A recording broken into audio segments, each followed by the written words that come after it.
And so I thought, well, I'd certainly be interested in those pictures. So I Sure. started to scan some in, and here's a picture of a carnival in Bowie back in 1975. This was in the May-June time frame of 75. I would note that as the Bowie Blade was being published, we were the Bowie News. And then eventually we bought my company bought the Bowie Blade, and that's how it came to be the Bowie Blade News. That's right. I think a lot of people nowadays just say the Bowie Blade, and It's inevitable. The history is lost. Yeah, it is. And here's another picture. I don't know who this guy is, but he was at the carnival. And here was this picture I posted recently because it was the 35th anniversary of the fall of Saigon, and this was a story that they did about a family that left Vietnam. Arnie Miles keeps notes on a lot of his pictures. This one he recalled the story, but he didn't have notes on it. But I posted it. They were in Bowie? They were moving to the Bowie area, although I can't for the life of me figure out where that is. I don't either. And I imagine, I'm not sure how far outside Bowie Bob Reed would have covered for the stories back in '75.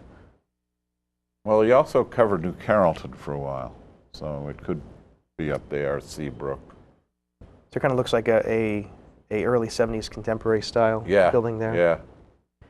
And this is part of this. I'm not sure if you've gone to the blog and seen these. I did a series of pieces that I think they were in either the Bowie Blade or the Bowie Blade News at one time. Is that I post this picture and say, do you know where in I call this where in Bowie, and say, do you know where in Bowie this is?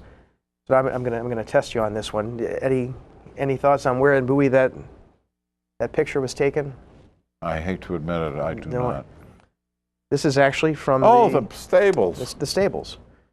And so, more recently, although I did, do you recall this being in the Bowie Blade or the Bowie Blade News, where people would post pictures and then people would guess and where the spot was in Bowie? That was years and years and years ago. Remember, I have a fading memory here. More recently, there's a blog site that on Washington called Greater Washington, and it's a collaborative one where a lot of people post stories there. And one of the guys, or maybe more than one of the guys, they say that they have this where in Washington, or what's that in Washington, and they'll post pictures from around D.C. And so I took the concept and I stole it from them, and I've done a few of them. I need to get back and do some more. Yeah, that would be a good idea. That would be nice. Here's another one. Any idea where in Bowie this picture was taken? Oh, the old movie theater. Exactly. So that's the sign is still up there. You might not realize the sign is there for the movie theater. It said Marketplace Cinema. Yeah. But if you get real close, you can see that they cut the part that said cinema and turned it around. But it's still there.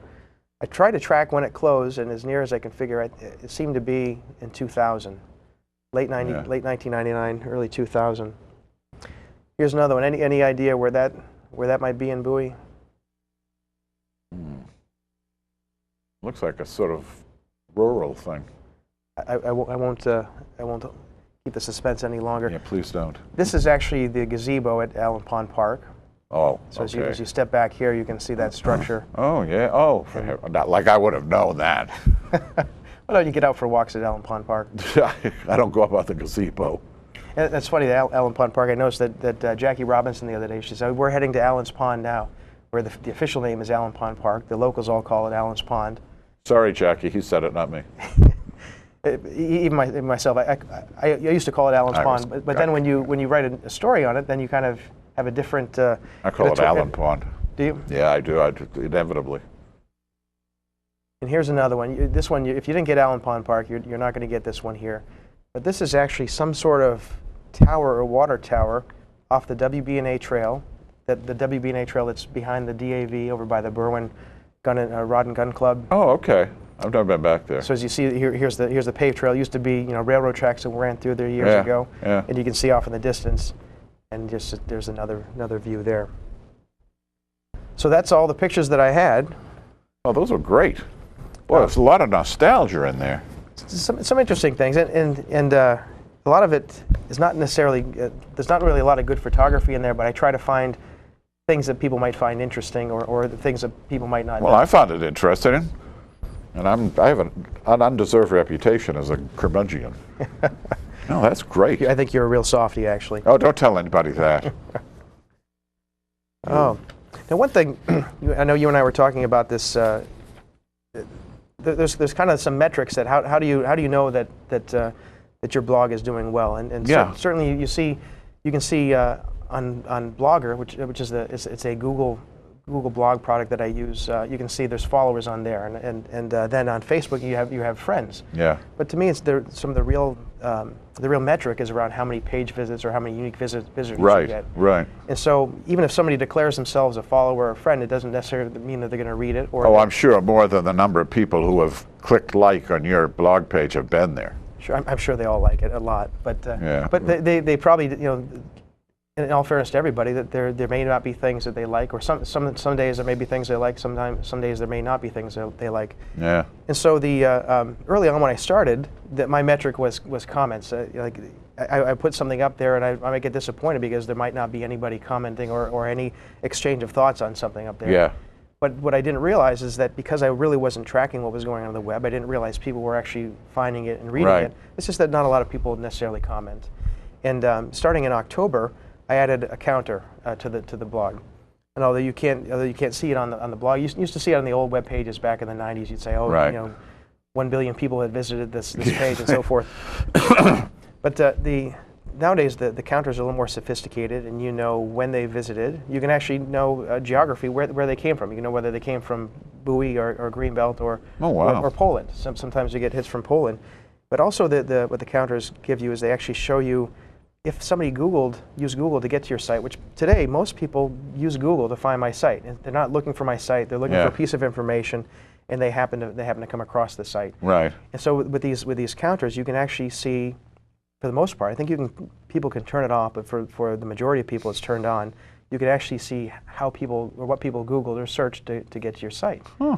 And so you can find out what's hot, what's not, what's interesting, Sure. what are people reading, and what are they not reading.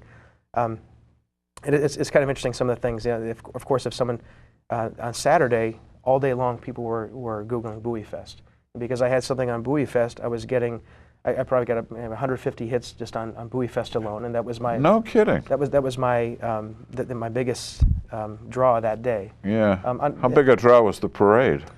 The parade actually continues to be a draw. Not so much before the parade. A little bit before the parade, some people want to know, when does it start and things like Oh, that. yeah. And sometimes I try to include information like that. Like when I covered the Aldi opening, Yeah. I actually put in. You can actually embed a Google map and say, well, here it is, and then people will find the sites. They might Google Aldi hours or Aldi phone numbers or something like that, and they end up finding the site. Mm-hmm. Well, like anything, I get wrong numbers. Like people Googling for David Bowie, and actually now when I say David Bowie, I've got to stop and think about it first because I want to say David Bowie now. Before it was the opposite. When I said Bowie, I wanted to say Bowie, but now it's all reversed now. Yeah. And actually had where did I bring here? I got some interesting search phrases that people had used. Let me see if I can Bowie? find them that found my site.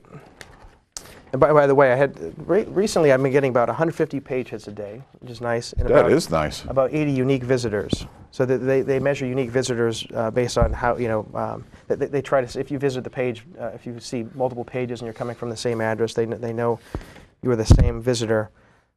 Okay, here's one. I did a story at one point. I was doing some home remodeling projects, and I came across some speckled paint. Where speckled paint has meaning to the people here in Levitt. Sure does. It was the original paint on the Bowie houses, the Levitt houses. And so I had taken a picture of it, and I included a little bit of history on Levitt Bowie and talked about speckled paint. Yeah. But now, on occasion, and usually at least once a week, I'll get people who are interested in how do you apply speckled paint, or how do you. So they put in speckled paint, and it's like they're getting a wrong number. I'm not telling them anything about how to put on speckled paint.